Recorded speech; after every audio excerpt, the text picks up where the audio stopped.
So welcome to all my students in Fundamental of Android Development Unit 3, and we are going to learn about SQLite database in Android. SQLite database, SQL. देखिए इधर SQ structure query, light यानी कि कम space रखने वाला database यानी कि SQLite, और ये इनबिल्ट डेटाबेस है जो हमारे एंड्रॉइड ऑपरेटिंग सिस्टम से साथ आता है। सो SQLite के एडवांटेज पहले मैं बताता हूँ। SQLite एडवांटेज क्या है? तो पहले उसको लेस स्पेस चाहिए, कम से कम स्पेस में वो अपना SQLite डेटाबेस स्टोर करता है। एवरी एंड्रॉइड डिवाइस के साथ ये आता है, यानी कि आपको उसको इंस्टॉल करने की जरूरत नहीं है, वो हर एक डिवाइस में आता है। जैसे कि एंड्रॉइड ऑपरेटिंग सिस्टम है तो साथ में अपना SQLite डेटाबेस आएगा ही आएगा। तीसरा, वो वेरी लाइट है। लाइट क्यों है? क्योंकि कम स्पेस रखता है तो लाइट होगा। लाइट यानी कि कम स्पेस में रहता है, इसके कारण वो लाइट है। You can move it record number of what ever you want. वो ऑटोमेटिकली मैनेज हो रहा है, यानी कि अगर नया वर्जन आता है तो उसको अपग्रेड करने की भी रिस्पॉन्सिबिलिटी अपना ये एंड्रॉइड ऑपरेटिंग सिस्टम ही ले रहा है, और वो ओपन सोर्स है। सो इससे ये बेनिफिट मिल जाता है कि हम अपनी तरह से उसको यूज कर पाते हैं, अपनी तरह से कस्टमाइज कर सकते हैं। These are the advantage under the SQLite database, यानी कि हम उसको मैक्सिमम एडवांटेज में ले सकते हैं। अब पहला प्रश्न ये आता है कि SQLite में डेटाबेस बनाए कैसे और उसका इंस्टेंस कैसे बनाए। डेटाबेस से पहले उसका इंस्टेंस बनाना पड़ता है, यानी कि उसके क्लास का ऑब्जेक्ट। सो जब आप किसी भी डेटाबेस को क्रिएट करने जाते हो तो आपको SQLite डेटाबेस नाम का क्लास का इंस्टेंस बनाना पड़ता है। वो इंस्टेंस बनाने के लिए आपको ओपन और क्रिएट डेटाबेस नाम का मेथड यूज करना पड़ता है। दोबारा बोलता हूं, ओपन और क्रिएट डेटाबेस मेथड का कॉन्टेक्स्ट में जाकर आपको उसको इंस्टेंस बनाना पड़ता है। सिंपल सा एग्जांपल आपके सामने रख रहा हूं, देख लीजिए। ये SQLite डेटाबेस है और ये उसका ऑब्जेक्ट है, देख लीजिए SD। यहां मैंने एक छोटा सा मेथड बनाया जिसका नाम है public void create underscore DB, और ये मैंने डेटाबेस पे एक टेबल रखा था। टेबल को ऑन क्लिक नाम का एट्रीब्यूट रख दिया था, अल्टर एंटर रख दिया तो ये मेथड बन जाता है। अब इसके अंदर SQ इक्वल ओपन और क्रिएट डेटाबेस, देखिए ये मेथड हमने यूज किया, ओपन और क्रिएट डेटाबेस, ये वाला मेथड यूज किया। और ये मेथड के अंदर हमने 3 पैरामीटर पास किए। पहला पैरामीटर देख लीजिए, हमारा डेटाबेस का नाम, उसका एक्सटेंशन अभी मैंने .db रखा है। दूसरा, SQLite database dot create if necessary, यानी कि अगर ये डेटाबेस नहीं है तो वो क्रिएट करेगा, इसके लिए ये हमारा कांस्टेंट पैरामीटर है। और थर्ड हमारे कर्सर के लिए है, जिनको अभी हम समझते हैं कि अभी उसको नल रखना है, यानी कि हमारे पास तीसरा पैरामीटर नल है। ये क्यों है वो बाद में उसको समझेंगे। अगर कर्सर के लिए हम थोड़ा बहुत इंट्रोडक्शन करेंगे तब जाके इसका हम यूज करने वाले हैं। This is the simple sentence with the single line statement. Using this single line statement आप डेटाबेस क्रिएट कर सकते हो, डेटाबेस क्रिएट कर सकते हो। मैं दोबारा बोल रहा हूं, उसके आगे कुछ नहीं। सो प्लीज अंडरस्टैंड, डेटाबेस को अगर आपको समझना है तो मैं आपको नोटपैड पे एक थोड़ा इंट्रोडक्शन दोबारा करवा लेता हूं, अगर आपको अंडरस्टैंड करना है तो। जब भी आप किसी भी चीज को समझने जाते हो तो डेटाबेस है क्या, DBMS है क्या, RDBMS है क्या, तो ये सभी सारे चीज आते हैं। सॉफ्टवेयर को मैनेज करने के लिए, डेटाबेस मैनेजमेंट को हैंडल करने के लिए आपके पास इतने सारे सॉफ्टवेयर है। ये कई सारे सॉफ्टवेयर है, database management system, relational database management system, object oriented database management system, और कई सारे ऐसे कई सारे हैं। सो उसमें से हमने ये पसंद किया है SQLite डेटाबेस। देखिए ये हमारा SQLite डेटाबेस है और उसको हम RDBMS कहते हैं, RDBMS, यानी कि वहां पे रिलेशन रख सकते हैं। अब रिलेशन का मतलब क्या है? तो रिलेशन का मतलब ये है कि वहां हम प्राइमरी की या फॉरेन की बना सकते हैं, अप्लाई कर सकते हैं, यूनिक की भी कर सकते हैं, सभी वगैरह, उसको रिलेशन कहा जाता है। अब रिलेशन 1 to 1 हो सकता है, 1 to many हो सकता है, many to 1 हो सकता है, और many to many भी हो सकता है। ये डिपेंड करता है आपकी कौन सी कंस्ट्रेंट आपने यूज किया है। सो अभी मैं उसमें अंदर, जब भी आप SQLite डेटाबेस यूज करेंगे तो पहला चीज बनेगा, उसको डेटाबेस कहते हैं। अब आप एक डेटाबेस बना सकते हो या मल्टी डेटाबेस भी बना सकते हो। अगर आपके पास एक डेटाबेस है तो वो पर्टिकुलर एंटरप्राइज और पर्टिकुलर बिजनेस और पर्टिकुलर इंस्टीट्यूट और पर्टिकुलर ऑर्गेनाइजेशन के लिए काम करेगा। मल्टीपल डेटाबेस होंगे तो मल्टीपल ऑर्गेनाइजेशन के लिए काम करेगा। जैसे कि यहाँ पे मैं एग्जाम्पल के तौर पे आपको ले रहा हूँ स्टूडेंट, ये हमारा डेटाबेस है और ये पीछे जो लगाया उसको हम एक्सटेंशन कहते हैं। ये डेटाबेस है। जब आप डेटाबेस बनाओगे उसके अंदर आप टेबल बनाओगे, कभी एक टेबल हो सकता है, कभी मल्टीपल टेबल हो सकता है। तो याद रखिएगा ये दोनों का चेंजेस है। डेटाबेस के अंदर टेबल बनेंगे, जैसे कि अभी हम टेबल बनाएंगे जिसका नाम रखेंगे एमपिक्स, ये हमारा टेबल होगा। अब टेबल के अंदर आप जो चीज बनाओगे उसको कहते हैं फील्ड। एक फील्ड भी हो सकता है और मल्टी फील्ड भी हो सकता है। जैसे कि अभी मैं एग्जाम्पल के तौर पे आपके सामने लिख रहा हूँ स्टूडेंट्स नेम, स्टूडेंट एज, ये मेरे एग्जाम्पल के तौर पे आपको एग्जाम्पल समझा रहा हूँ। देख लीजिए, डेटाबेस सॉफ्टवेयर होता है। सॉफ्टवेयर के अंदर एसक्यूएलाइट जो हमने यूज किया उसको रिलेशनल डेटाबेस मैनेजमेंट सिस्टम कहते हैं। रिलेशन मेंटेन करने के लिए आप कंस्ट्रेंट यूज कर सकते हो। कंस्ट्रेंट के अंदर प्राइमरी की, फॉरेन की, यूनिक की यूज कर सकते हो। पहले हमको डेटाबेस बनाना पड़ता है। डेटाबेस का नाम हमने student.db रखा है। उसके बाद हम टेबल्स बनाते हैं। टेबल्स के अंदर हम फील्ड्स बनाते हैं और फील्ड के पीछे क्या होता है वो मैं कह देता हूँ। देख लीजिए, डेटा टाइप होता है। फील्ड के नाम के पीछे डेटा टाइप होता है, यानी कि अगर आप किसी एक फील्ड के बारे में कहेंगे तो क्या होता है उसका सिंटेक्स मैं दिखाता हूँ। फील्ड नेम होता है, फील्ड टाइप होता है और उसका साइज होता है। ये उनकी सिंटेक्स है। जैसे कि मैं एग्जांपल के तौर पे अब दोबारा कह देता हूँ। फॉर एग्जांपल उसका इंटीजर है और उसका साइज हम 3 लिखते हैं इस तरह से। सो ये जनरल सिंटेक्स है जो आपको यूज करना है। सो ये फील्ड बनाए। अब फील्ड के अंदर क्या आएगा, एक रिकॉर्ड होगा। जैसे कि आपके पास एक रिकॉर्ड है, एग्जांपल लिख रहा हूं 1 as a roll number, Sarthak as a name and age as a 8, जिसको हम रिकॉर्ड्स कहते हैं। रिकॉर्ड, ये एक रिकॉर्ड है जिसको कभी कभी हम रो भी कहते हैं। और ऐसे कई सारे हम रिकॉर्ड्स बनाएंगे मल्टीपल, जैसे कि आप सभी का रोल नंबर, आप सभी का नाम और आप सभी की एज, तो उसको हम मल्टीपल रिकॉर्ड्स भी कहते हैं। याद रखना, उसको मल्टीपल रिकॉर्ड्स भी कहते हैं और मल्टीपल रोज भी कहते हैं। This is the scenario behind database. याद ये रखना है। तो अभी हम बात कर रहे हैं डेटाबेस क्रिएट कैसे करना है। मैं अभी इस स्टेज पे हूं। Okay, so understand this once. ये हमारा ऑब्जेक्ट हुआ, यानी कि इंस्टेंस। ओपन और क्रिएट दैट इज मेथड। ये हमारा डेटाबेस का नाम और उसके अंदर ये हमने कंट्रोल्स पैरामीटर सेट किए है। क्रिएट इफ नेसेसरी, यानी कि डेटाबेस अगर नहीं है तो क्रिएट करेगा, क्रिएट है तो उसको ओवरराइट करेगा। Create if necessary. And parameter तीसरा नल है। चलो आगे बढ़ते हैं। अब डेटाबेस को देखना है तो मुझे कहां जाना पड़ेगा, तो आपके एंड्रॉइड स्टूडियो के अंदर व्यू मेनू होगा। व्यू मेनू में जाएंगे तो आपको टूल्स विंडो मिलेगा। टूल्स विंडो में जाएंगे तो आपको डिवाइस फाइल एक्सप्लोरर भी मिलेगा, जिसको आप राइट साइड से भी ओपन कर सकते हो अपने एंड्रॉइड स्टूडियो में। अभी नए वर्जन में राइट साइड कॉर्नर पे बॉटम साइड, वहां से आप क्लिक कर देंगे तो खुल जाएगा। अब उसको देखने के लिए आपको क्या करना पड़ेगा, तो याद रखिए जहां पे आपने जो भी डिवाइस कनेक्ट किया है उस डिवाइस को यहाँ सिलेक्ट कर दीजिए। जैसे कि अभी मेरे पास यहाँ देखिए जीनी मोशन करके मेरा वर्चुअल डिवाइस है, तो मैंने जीनी मोशन सिलेक्ट किया। उसके 2 ऑप्शंस में कनेक्ट होंगे तब आपको मिलेगा डेटा फोल्डर, और डेटा फोल्डर के अंदर आपको दूसरा डेटा फोल्डर ढूंढना पड़ेगा। डबल क्लिक करके भी आप ढूंढ सकते हो।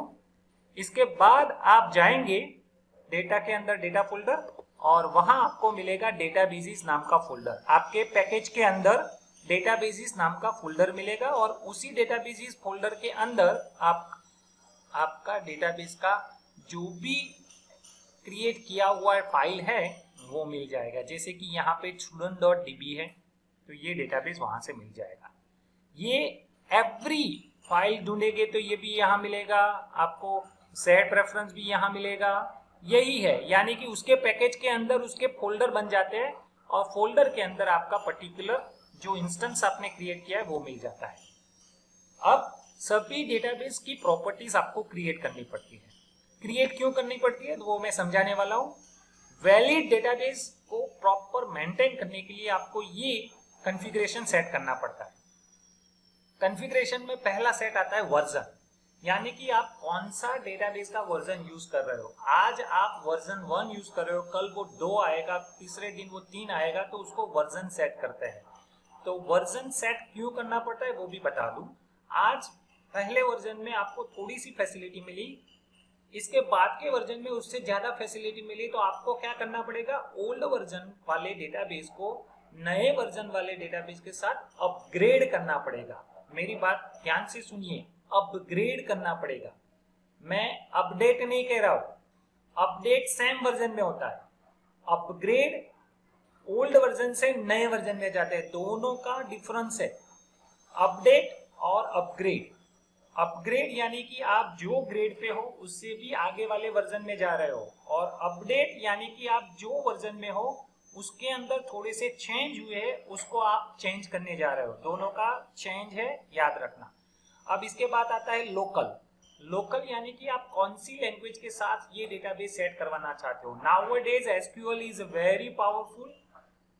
एसक्यूएल के अंदर आप गुजराती लैंग्वेज भी सेट कर सकते हो, हिंदी लैंग्वेज भी सेट कर सकते हो, इवन आप इंग्लिश बाय डिफॉल्ट सेट कर सकते हो। इंग्लिश में भी कई सारे वर्जन है, Australian languages, Australian English, United kingdom English, और आप यूएस इंग्लिश भी सेट करवा सकते हो। तो ये सेट है।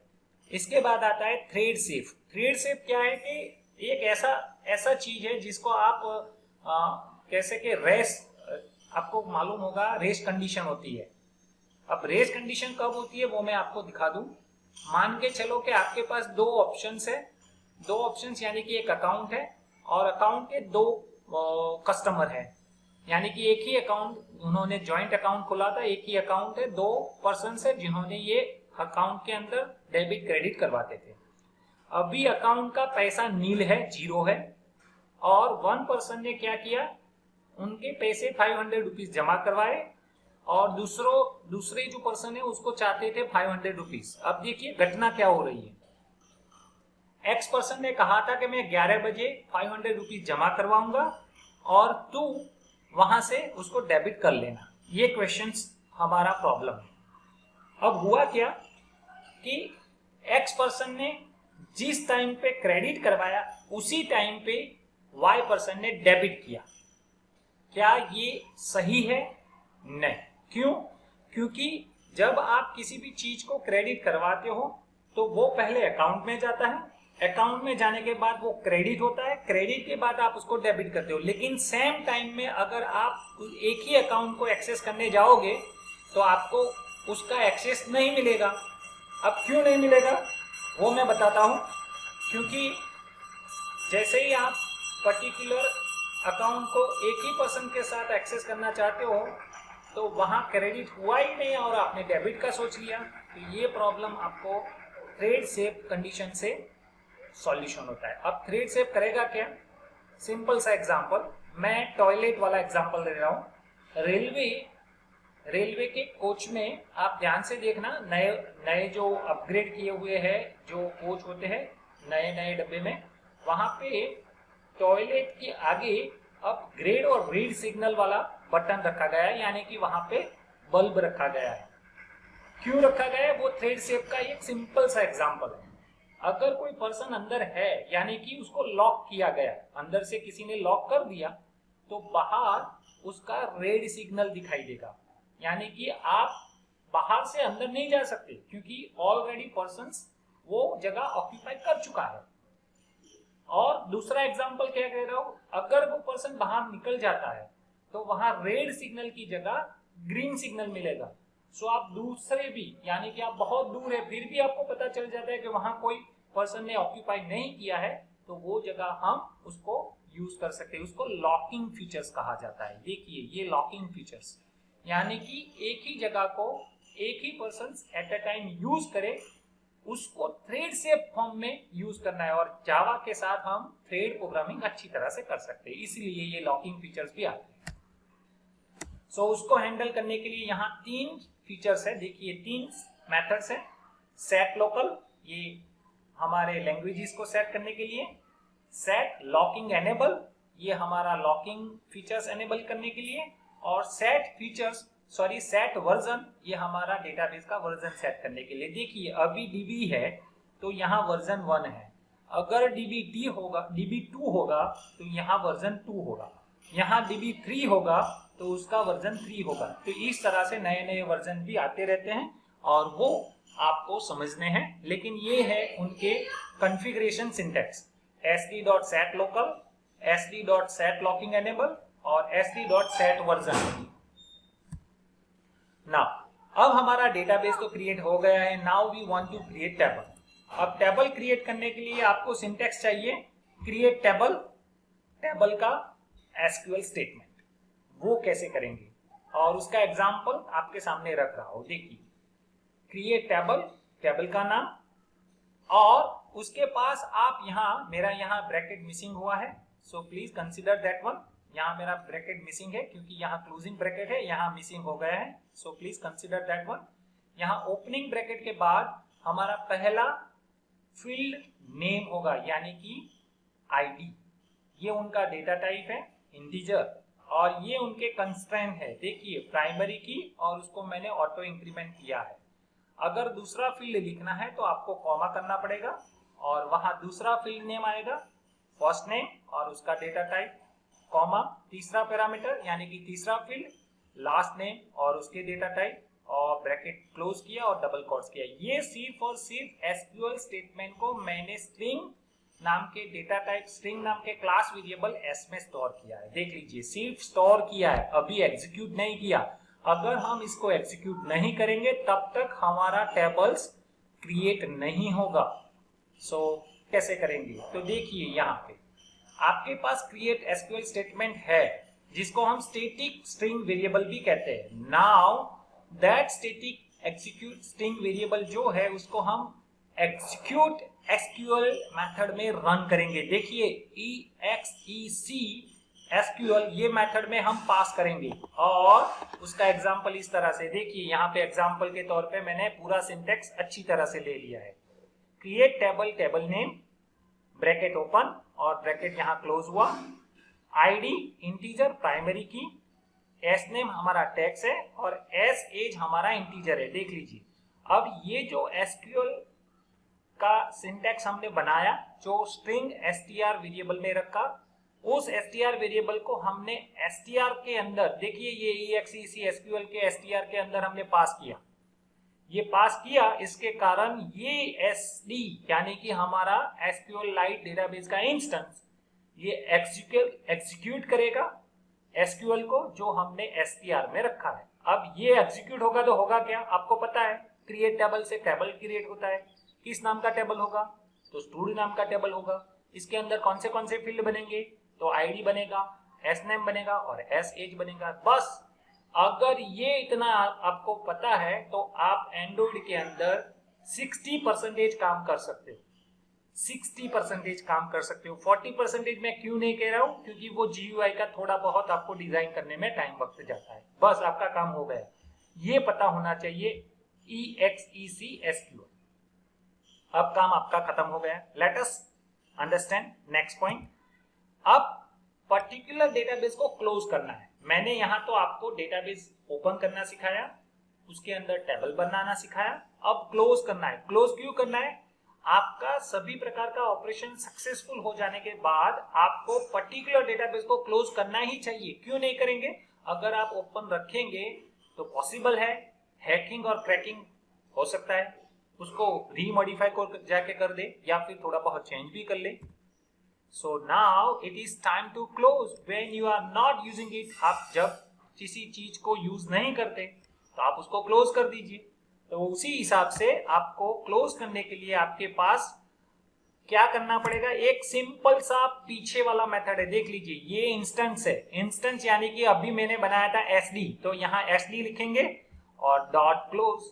ये उनका ऑटोमेटिकली मेथड यानी कि वो डेटाबेस जो ओपन और क्रिएट किया है वो क्लोज हो जाएगा। पीछे ये क्लोज नाम का मेथड सिर्फ एसक्यूएलाइट डेटाबेस के इंस्टेंस के पीछे लिखना है। अभी मैंने इंस्टेंस यहाँ m database डॉट क्लोज लिखा, उसकी जगह आपको अपने इंस्टेंस का नाम लिखना है। फॉर एग्जांपल अभी मेरा इंस्टेंस का नाम है sd डॉट क्लोज, तो आपका डेटाबेस क्लोज हो जाएगा। ये क्लोज होने से फायदे है, अब डिटेल में नहीं जाता हूं, लेकिन ये कई सारे फायदे हैं, क्योंकि यहाँ मैंने बताया, देख लीजिए, when you are not using it just close your database, क्योंकि उनकी रिसोर्स की जगह रहती है, रिसोर्स ज़्यादा ओपन रहता है, रिसोर्स की जगह जितनी रैम में होती है वो इतना कम स्पीड में चलता है, कई सारे रीजंस है, उसके अभी जानना नहीं है ना।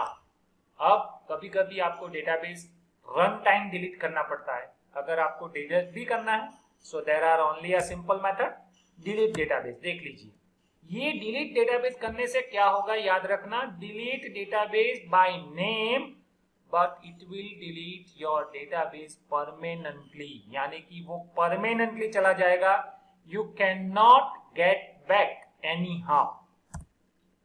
सो सिंपल, उसका मेथड का नाम है डिलीट डेटाबेस, और इनटू ब्रैकेट आपके डेटाबेस का नाम विथ एक्सटेंशन, जैसे कि आपने यहाँ पे mpix.db लिखा है तो आपको उसके बीच में लिखना है mpix.db, जैसे कि आपने student.db लिखा है तो आपको यहाँ लिखना है student.db, और ये लाइन किसी भी बटन के नीचे, यानी कि किसी भी बटन के मेथड के अंदर क्लिक इवेंट में रख देंगे तो ये डिलीट कर देगा। तो मैंने आज आपको दोबारा रिपीट करवाया, पहला हाउ टू क्रिएट डेटाबेस, दूसरा हाउ टू क्रिएट टेबल, तीसरा हाउ टू क्लोज डेटाबेस, चौथा हाउ टू डिलीट डेटाबेस। अब आगे बढ़ते हैं। Sir, so CRUD is an abbreviation for basic operations. हमारे डेटाबेस के जो थोड़े थोड़े छोटे छोटे ऑपरेशन होते हैं उसको बेसिक ऑपरेशन कहा जाता है, और बेसिक ऑपरेशंस क्रिएट में पहला आता है क्रिएट, C यानी कि क्रिएट, R यानी कि रीड, U यानी कि अपडेट, और D यानी कि डिलीट। ये चार ऑपरेशंस का एब्रीविएशन फॉर्म उसको CRUD कहा जाता है। दोबारा बोल देता हूं, C यानी कि क्रिएट, R यानी कि रीड, U यानी कि अपडेट, और D यानी कि डिलीट। अब C यानी कि क्रिएट करना, जैसे कि क्रिएट डेटाबेस करते हैं, क्रिएट टेबल करते हैं, वगैरह वगैरह। R यानी कि उसको रीड करना, हम सिंगल रिकॉर्ड रीड करते हैं, मल्टीपल रिकॉर्ड रीड करते हैं, उसको R कहा जाता है। अपडेट, अपडेट यानी कि यहाँ सेव भी आता है और मॉडिफिकेशन भी आता है, आप रिकॉर्ड को सेव भी कर सकते हो और आप रिकॉर्ड को अपडेट भी कर सकते हो। और D यानी कि डिलीट, आप सिंगल रिकॉर्ड को भी डिलीट कर सकते हो या मल्टीपल रिकॉर्ड को भी डिलीट कर सकते हो। So these are the formations behind these four different kinds of operations, CRUD, CRUD operations. So in exam it will be asked CRUD operations. So ये मेरा डेटाबेस का स्ट्रक्चर है, आप देख रहे हो डेटाबेस किस तरह से है, ID, name, department, joining date, salary, और उसके डेटा टाइप क्या क्या है, integer, varchar, date time, double, और उनका कंस्टेंट पीके यानी कि प्राइमरी की, एम्प्लॉइज नाम का डेटाबेस। अब ये एग्जांपल मुझे टेबल क्रिएट करना है, देख लीजिए टेबल किस तरह से क्रिएट किया है, देख लीजिए, ये टेबल एसक्यूएल का है। मैं पहले एसक्यूएल को आपको समझाऊंगा, अगर एसक्यूएल समझ में आएगा तो मेरा काम हाफ हो जाएगा आपके एसक्यूएलाइट डेटाबेस में, क्योंकि SQLite database purely depend on SQL, याद रखना, purely depend on SQL. So पहला आता है क्रिएट टेबल, टेबल नेम, इसके बाद आता है देखिए आईडी, इंटीजर उसका data type, not null constraint है, एम्प्लॉय अंडरस्कोर पीके यानी कि ये जो आईडी है उसका ये प्राइमरी की का नाम रखा, उनको कंस्ट्रेंट का नाम बनाया, एम्प्लॉय अंडरस्कोर पीके, उनका कंस्ट्रेंट का नाम रखा प्राइमरी की, और उसको ऑटो इंक्रीमेंट रखा, यानी कि वो ऑटोमेटिकली इंक्रीमेंट होता जाएगा, 1 से लेकर 2, 2 से लेकर 3, 3 से लेकर 4, आपको उसको इंक्रीमेंट करने के लिए कोई लॉजिक लगाना नहीं है इसके कारण। इसके बाद दूसरा फील्ड नेम है, तीसरा फील्ड डिपार्टमेंट है, चौथा फील्ड ज्वाइनिंग डेट है, और पांचवा फील्ड आपका सैलरी है। देख सकते हो 5 फील्ड है तो 4 बार कॉमा है, कॉमा देख लीजिए यहाँ पे 1 time, 2 time, 3 time and 4 time, क्योंकि 5 बार है तो 4 बार कॉमा आएंगे और लास्ट में आपको सेमीकोलन करना है। ये एसक्यूएल स्टेटमेंट समझा रहा हूं मैं, एसक्यूएलाइट डेटाबेस के बारे में अभी नहीं कह रहा हूं। एसक्यूएल अगर समझ में आएगा तो एसक्यूएलाइट इजीली समझ में आएगा। So this is the syntax for create a table. Okay, now अब मुझे नया रिकॉर्ड क्रिएट करना है अपने टेबल के अंदर। तो क्रिएट टेबल के लिए, यानी कि क्रिएट टेबल के लिए तो हमने क्रिएट टेबल टेबल नेम कर लिया। अब इसी रिकॉर्ड को क्रिएट करना है, क्रिएट यानी कि इंसर्ट।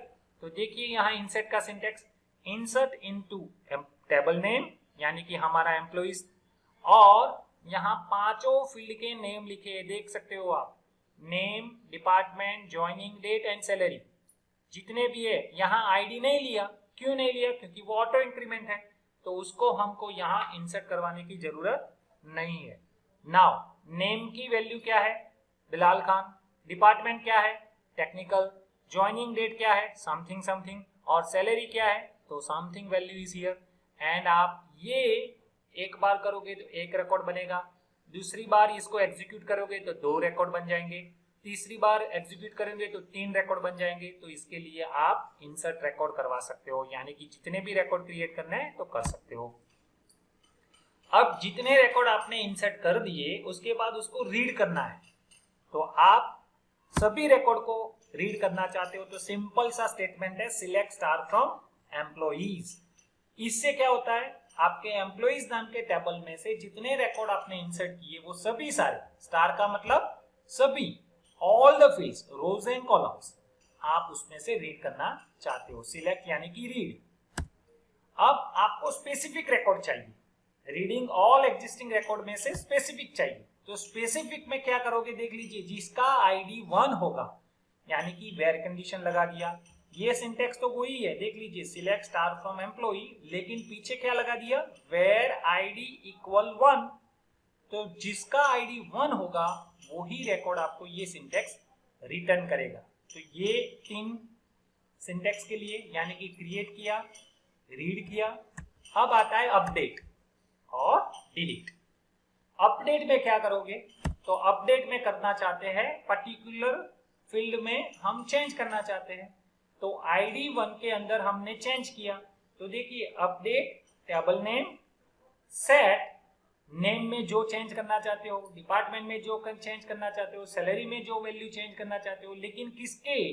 हम वेयर आईडी इक्वल 1, यानी कि जहां आईडी इक्वल 1 होगा वहां हम हमारे नए वैल्यू सेट करेंगे। इस तरह से याद रखिए, वेयर आईडी इक्वल 1 होगा वहां हम नई वैल्यू सेट करेंगे। कौन सी नई value? Name equal something, department equal something and salary equal something. ये 3 नई वैल्यू आईडी 1 में रिप्लेस हो जाएगी। कहां होगी? हमारे एम्प्लॉइज नाम के टेबल में। ये कौन करेगा? हमारा अपडेट नाम का कमांड। तो ये अपडेटिंग रिकॉर्ड के लिए है।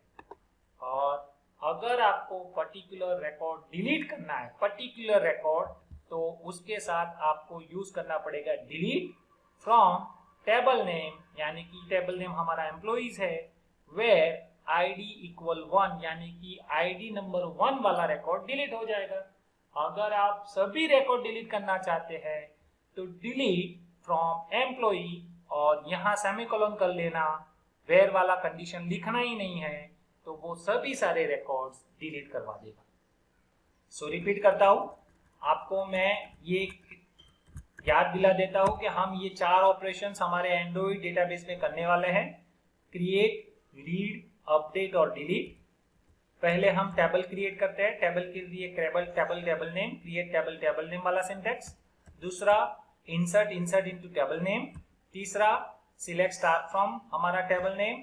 चौथा, पर्टिकुलर रिकॉर्ड को रीड करने के लिए select star from employee where particular ID.